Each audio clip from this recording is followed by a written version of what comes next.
नमस्कार, प्रभात साक्षी news network और आप सभी का स्वागत है। कोलकाता में आयोजित बौद्धिक संगोष्ठी में आरएसएस प्रमुख मोहन भागवत ने बड़ा ही प्रेरक संबोधन दिया। हम आपको बता दें कि 4 घंटे से अधिक चले विचार और प्रश्नोत्तर सत्र के दौरान उन्होंने बांग्लादेश में अल्पसंख्यक हिंदुओं पर बढ़ते दबाव और उनके उत्पीड़न के मुद्दे पर अपने विचार रखे। साथ ही केंद्र सरकार से कहा कि वह इस विषय का संज्ञान ले। उन्होंने पश्चिम बंगाल में हिंदू समाज की एकजुटता को निकट भविष्य के बदलाव की कुंजी भी बताया।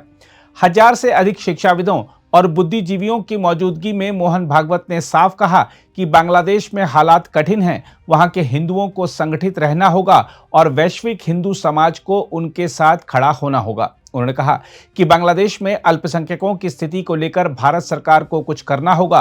भागवत ने कहा, हो सकता है कि वे पहले से ही कुछ कर रहे हों, लेकिन उनका खुलासा नहीं किया जा सकता। सब में होती तो ऐसा होता नहीं,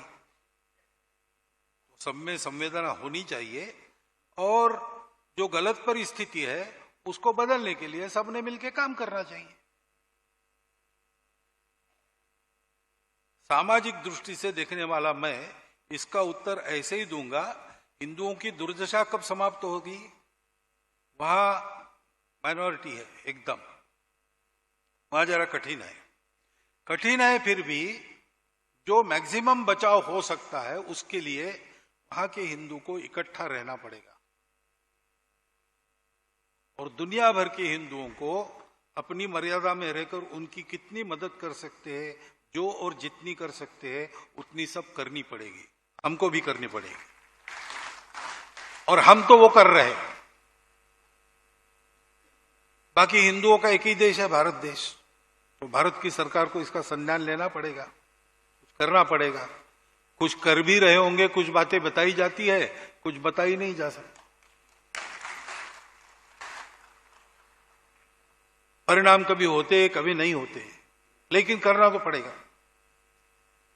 और इधर हम लोगों को संगठित होके समाज के नाते पक्का खड़ा रहना पड़ेगा। एक संघ हिंदू समाज अगर खड़ा होता है तो बंगाल में परिस्थिति बदलने के लिए कोई समय लगेगा नहीं।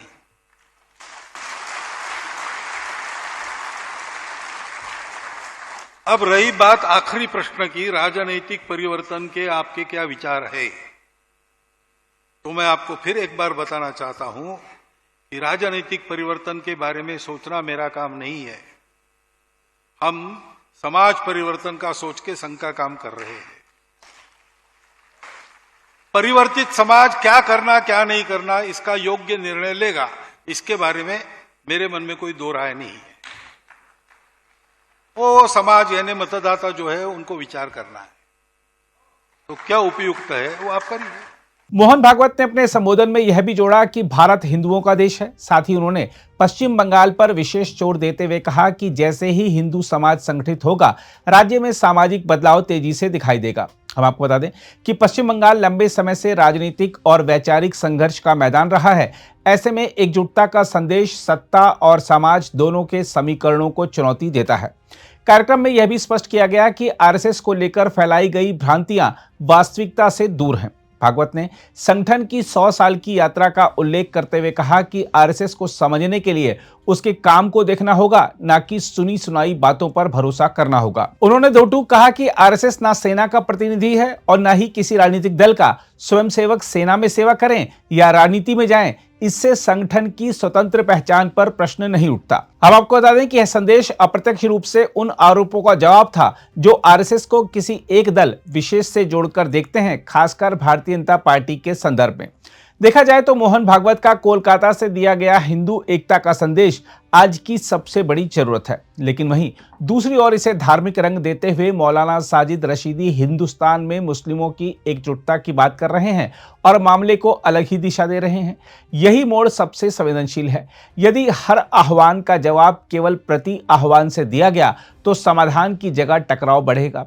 एकजुटता का अर्थ दीवारें खड़ी करना नहीं, बल्कि अन्याय के सामने मजबूती से खड़ा होना है। भागवत का भाषण इस मजबूती का संकेत देता है। बहरहाल आइए देखते हैं मौलाना साजिद रशीदी क्या कह रहे हैं। मोहन भागवत जी ने कहा है कि बांग्लादेश में हिंदू माइनॉरिटी में है और उसका एक ही तरीक़ा है कि उनको इकट्ठा रहना पड़ेगा, इकट्ठा होना पड़ेगा। हम इसको हिंदुस्तान के परिप्रेक्ष्य में अगर देखें तो यहाँ भी माइनॉरिटी को इकट्ठा होना पड़ेगा। बांग्लादेश में जो जुल्म हुआ है हिंदू के साथ में, उसकी हम निंदा करते हैं, लेकिन यहाँ भी जिस तरह से मुसलमानों को मोब लिंचिंग करके मार दिया जाता है या दलितों पर जिस तरह से अत्याचार होता है, उन तमाम के लिए माइनॉरिटीज़ को, दलितों को इकट्ठा होना पड़ेगा। ये अच्छा बयान है, एक नसीहत है पूरे हिंदुस्तान के लिए, पूरी दुनिया के लिए, कि उनको सोचना चाहिए कि कमज़ोर लोग जब तक इकट्ठे नहीं होंगे, जब तक उनका भला नहीं हो सकता। हिंदुस्तान एक लोकतांत्रिक देश है, संविधान से चलने वाला देश है। इसको हिंदू राष्ट्र कतई भी नहीं कहा जा सकता, क्योंकि हिंदू राष्ट्र का मतलब ये है कि फिर ये देश मनुस्मृति से चलेगा, ये देश भगवत गीता से चलेगा, ये देश महाभारत और रामायण से चलेगा। जैसे इस्लामिक देशों को आप देखते हैं वो कुरान से चलता है। इससे बेहतर तो ये है कि फिर इसको इस्लामिक देश क्यों ना कहा जाए, इस्लामिक देश बनाने की बात क्यों ना की जाए, क्योंकि संविधान में सबके अधिकार बराबर हैं। अगर कोई ये सोच सकता है कि ये हिंदू राष्ट्र होना चाहिए, तो एक मुसलमान को भी अधिकार है, वो ये सोच सकता है कि ये देश मुस्लिम राष्ट्र होना चाहिए। और मुस्लिम राष्ट्र इसलिए भी होना चाहिए कि वहाँ के जो कानून हैं वो इतने सख्त हैं कि अगर किसी ने चोरी की तो हाथ कटेगा, रेप किया तो संसार किया जाएगा। आज जिस तरह का संविधान देश में है, जिस तरह के कानून देश में हैं, और अगर इसको कहीं ना कहीं हिंदू राष्ट्र में तब्दील कर दिया गया तो यहाँ कानून और आइन कमज़ोर पड़ जाएगा, और फिर जो हालत नेपाल और श्रीलंका की थी वही हालत हो जाएगी। इसलिए जो लोग हिंदू राष्ट्र की मांग करते हैं, ये इसको हिंदू राष्ट्र कहते हैं, वो यहाँ के संविधान को कहीं ना कहीं कमज़ोर करने की बात करते हैं। जब तक ये देश संविधान से चल रहा है, जब तक ही विश्वगुरु इसको कहा जा सकता है, नहीं तो फिर नेपाल, श्रीलंका में और हिंदुस्तान में कोई फ़र्क नहीं बच जाएगा। अगर आप भी लेना चाहते हैं देश दुनिया की तमाम जानकारी तो आज ही सब्सक्राइब करें हमारे चैनल को। साथ ही नीचे दिए बेल आइकन को जरूर दबाएं ताकि हर अपडेट आप तक पहुंच सके।